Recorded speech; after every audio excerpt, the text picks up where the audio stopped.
Marcus Salvius Otho was a Roman emperor who ruled from January 15 to April 17 in the year 69.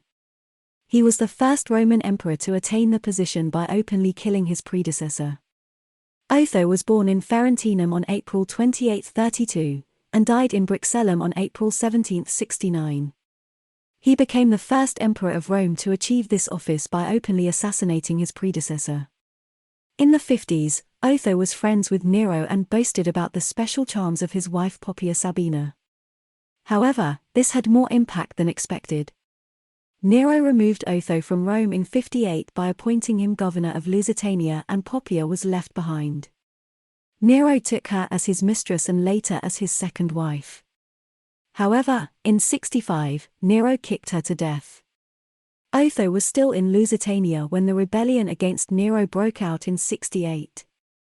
Due to events with his ex-wife, he had become bitter towards Nero and joined forces with the rebellious Galba, governor of the neighboring Hispania Tarraconensis, South Spain. He also saw a great opportunity to become emperor through his alliance with Galba. He assumed that once Galba became emperor, he would certainly adopt Otho as his successor, and given Galba's age of 70, Otho wouldn't have to wait very long for the empire.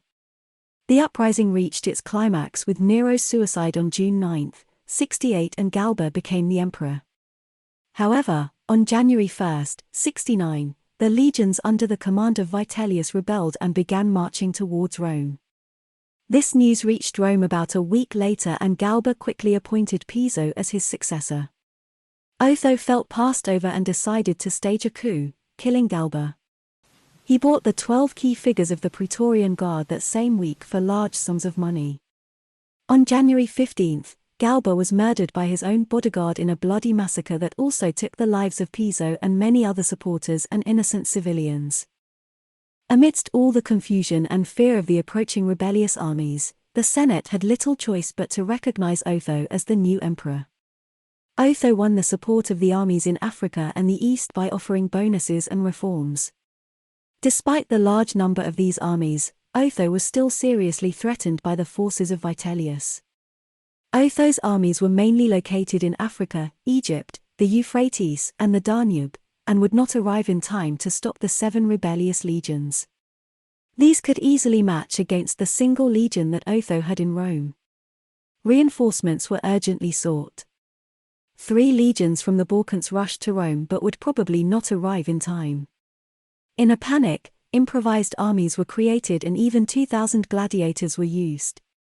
The First Battle of Bedriacum took place on April 14, 69, between the forces of Vitellius and Otho.